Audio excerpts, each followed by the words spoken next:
There it is. Okay. Hi, Rich. We're about to get this going. Oh, wait, no, I don't need to tell that to Rich. Edit these myself.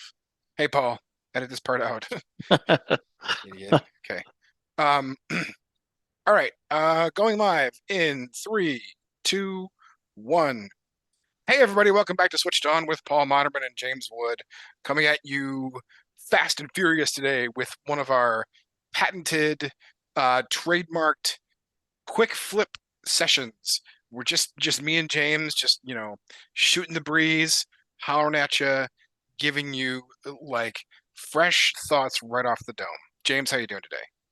I'm doing well. That's great to hear. That's lovely.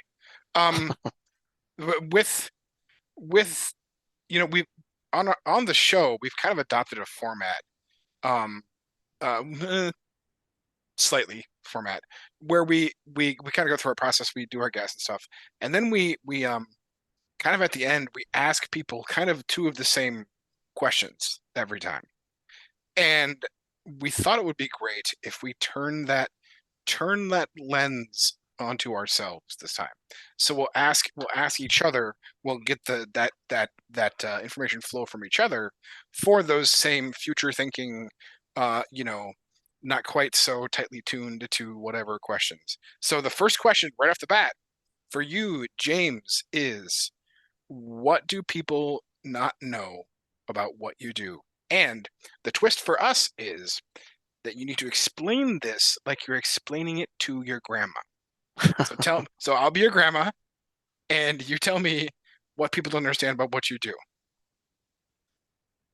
I work in But computers. first, but first, first you gotta tell me you like my pie. There we go. Yeah. Yeah, so I kind of like to tell people that I'm an automation engineer Mm, because I really think at the end of the day that's probably the most apt description of business software mm, development. It's having worked with people coming from different disciplines. In fact, one of my early SAP projects I was working with a team of individuals that had come over from, they were literal engineers, like writing embedded systems code, C oh sharp yeah, or C, yeah. C, C++, etc. And this world short-circuited their brains because they were used to very precise, here's my formula, Mm, predicate calculus style, yeah. formal methods, proof and everything versus, business kind of, good Right. enough, or this is kind of what I do, except when I don't. Yeah. And so at the end of the day, I just think we are automating parts of day-to-day business processes, and Mm, sometimes that takes on the shape of an app or a report or whatever. But it's I know when we bring in new hires, especially ones that maybe come from a more techie background, mm, that's something I'm always trying to kind of emphasize because I think that is the part of enterprise software that is unique, being that, it's about the code for sure, mm. but it's only about the code when you figure out the other, and the Yeah. other is what matters. Yeah. Yeah. I think because I think my own so fully agree, and by the way, as a newbie, that stuff surprised me too. Like my first programming job in enterprise world, I was like, wait, so it's not exacting precise, CERN particle collider type stuff. I can put it there or I can just put it there and it doesn't really matter. What? That didn't make any sense to me. It took a while to kind of figure out. You're saying So that the supply chain is not built on doubly linked lists? yeah, in fact, are you saying that you could make a thing and not even know what a doubly linked list is, and Yeah, 99 out of 100 times not even care? It wouldn't right. matter. Yeah. The because if I was telling my grandma about what I do and what people don't understand about it, I would say I have to make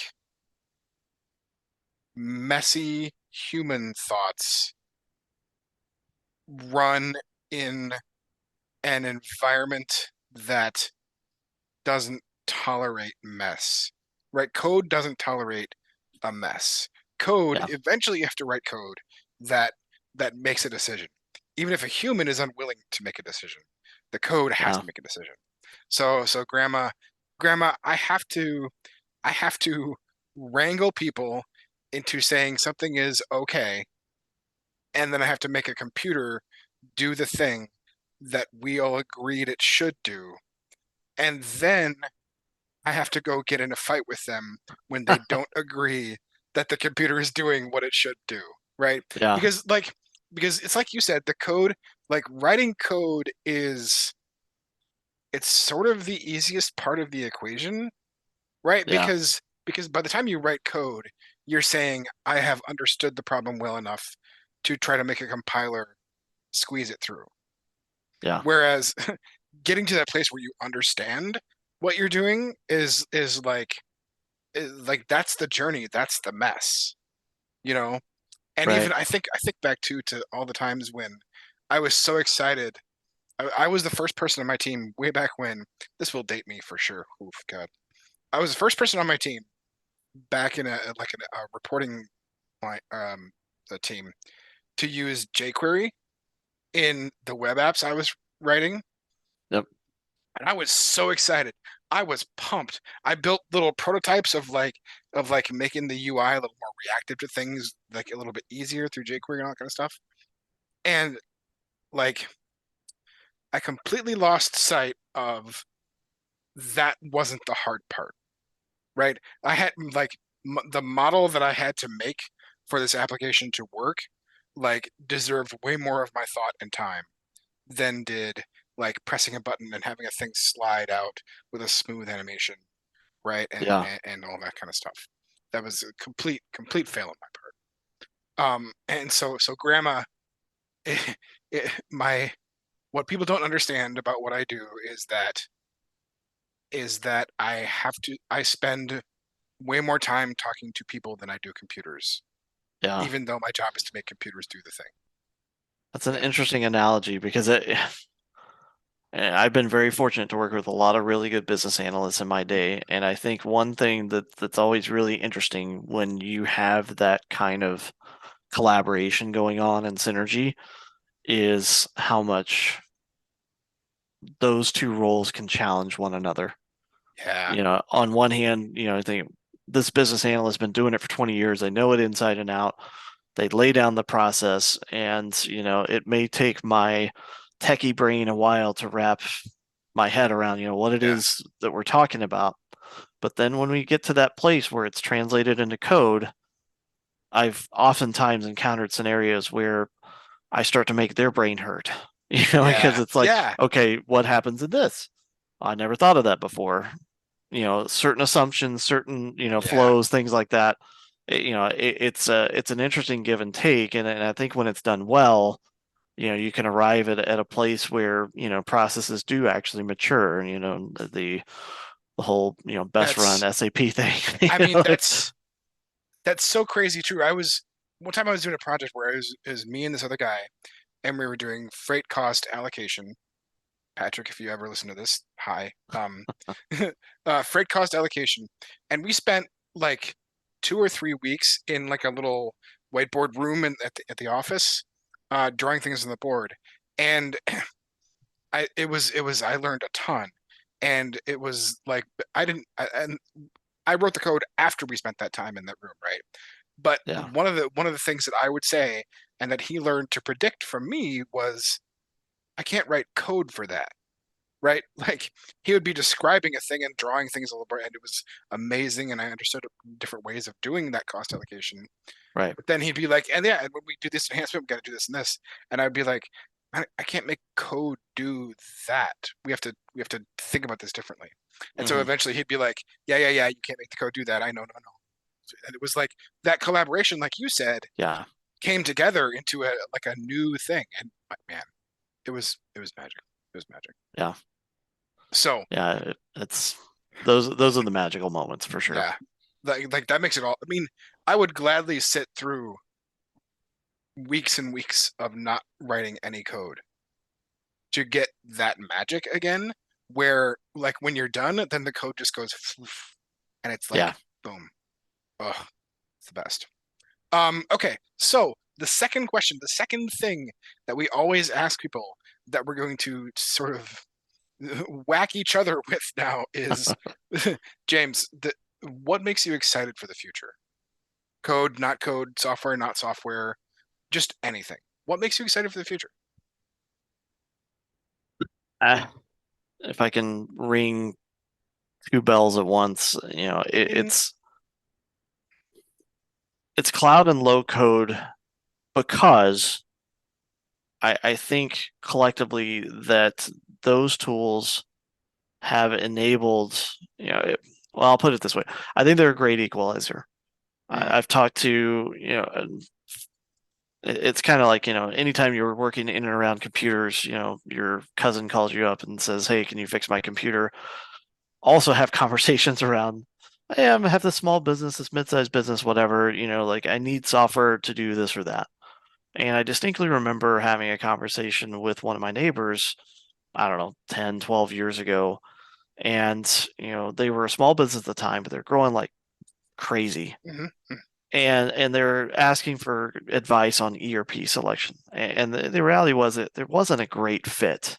It's this kind of pre-NetSuite and some of yeah, those. yeah, And so, it's they had real problems. They had, and that's always kind of the the yeah, the story with yeah, small and mid-sized businesses is they have the same complex problems as big businesses, just less budget yeah, to, yeah. address them. But um, now I think how different that conversation would be. You have tools at your disposal Yeah. that, you go from, to bring in yet another buzzword, digital transformation. Quite frankly, for a lot of customers for in a lot of areas, like that just wasn't a possibility. We all kind of know that these guys out on the shop floor or whatever that are carrying around clipboards, that's probably not the most efficient way to do it, but it was just sort of assumed that Yeah. that's the best there is. There is Yeah. no other alternative. And now it's like, well, okay, now I've got a ton of options. It's almost dizzying the Yeah. choices that I do have. Yeah, it's true.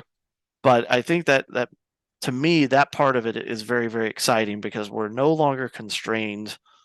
When you put on that creative hat and really Mm, start to look at digital transformation, mm, um, through that lens, that to me gets me very excited to think about, you know, basically going back and kind of, cleaning up some of the sins of the past, right? I mean, yeah. Yeah.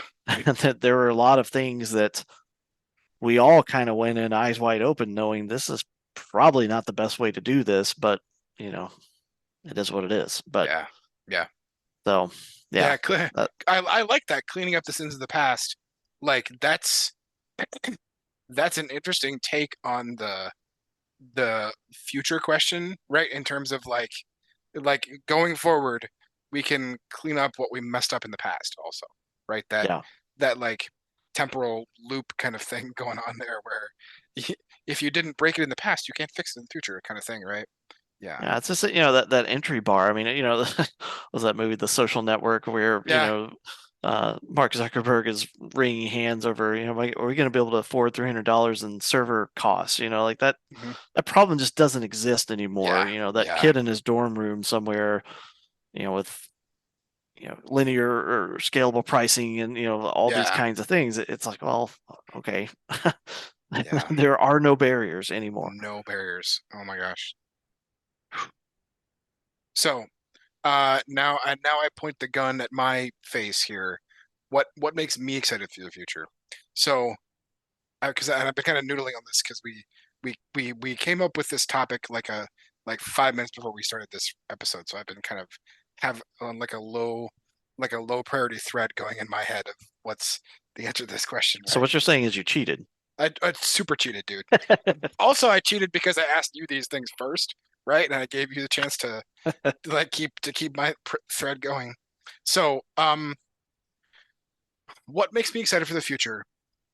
Are you familiar with those, like you go to the movies or you go to like a fast food joint or whatever, and those soda machines where you just like push the button and you're like, cherry Coke. Nah, I want banana Fanta. Nah, I want diet vanilla, root beer or whatever. And it Yeah. all comes out of one nozzle, right? It all tastes like cough syrup, I feel like. I My kids hate. will like mix all the stuff together and Oh it's like, God. ugh. I I hate those things. I think that because I'm gonna be real. I drink soda. Okay, yeah, yeah, yeah. Like lecture me later, Mr. Dentist. But like I drink soda and I hate those things. I also like going to the movies. So what I would love to do is know ahead of time that a movie theater uses like the old school fountain drinks, right? Like where Mountain Dew is Mountain Dew and Pepsi is the thing over here, right?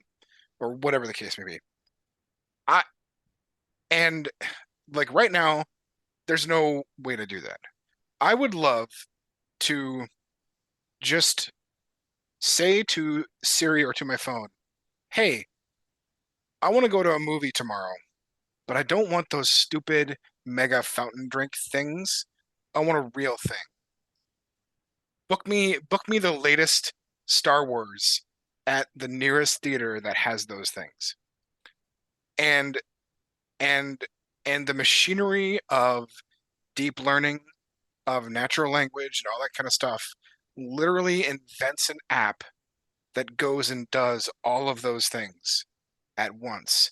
And maybe that app is ephemeral. Maybe I only need it for that moment. But Yeah. like the thing makes it and it does it, and then I get and like 5 minutes later I get an email saying your tickets for Star Wars episode 42, right, are ready to go for tomorrow at this place, 5 miles away. Yeah. And then that thing is either and then I can either say, I might want to use this in the future, and Siri or whatever just preserves it for me for the future, or I don't need it and it goes away. Because Yeah. like all of these things, we're seeing so many of these, like, you sketch a screen and take a picture of it, and then Power Apps or whatever, or any of a number of tools now these days will literally make you a screen for that. Right. Or you just put like a natural language description of code somewhere, and Copilot or whatever will just like barf out like working code for that thing. Yeah. I want the next layer of that. Like I want those all to work together for me to just say the thing I want and have all of those things like slide together, produce an app or produce a process that just does it for me, and I'm done. I like and I don't even have to think about like did I just make an app or not? Apps like don't exist. It's just pure computronium substrate that's like doing Yeah. the thing. And if it needs to continue to exist, it will. And if it doesn't need to continue to exist, it won't. And that's just okay for it. Yeah. So I I think something like that. I'm gonna climb up on my Ray Kurzweil, you know, soapbox here. I think something like that is like literally right around the corner.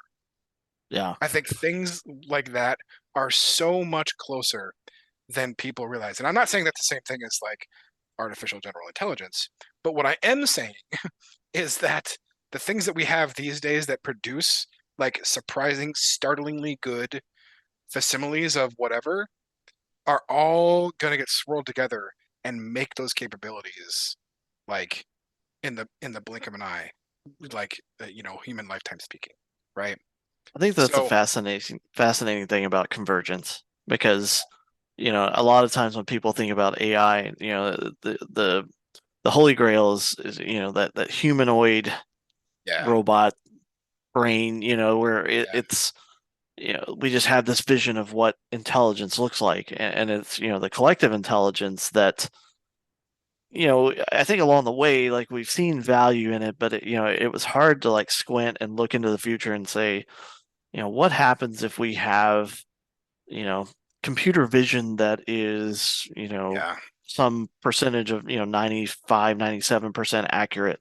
And then, the ability to transcribe voice. And, you start putting all these like yeah, sensory type yeah, libraries together and weave it and, I mean, even what you were describing it, as futuristic as it sounds, like in my brain as you're describing it, I'm like, well, we could like stack one of these and we could Right. build an ML Like ops pipeline. And, it's like all of a not sudden it's not easy, but not far away, right? yeah. Yeah.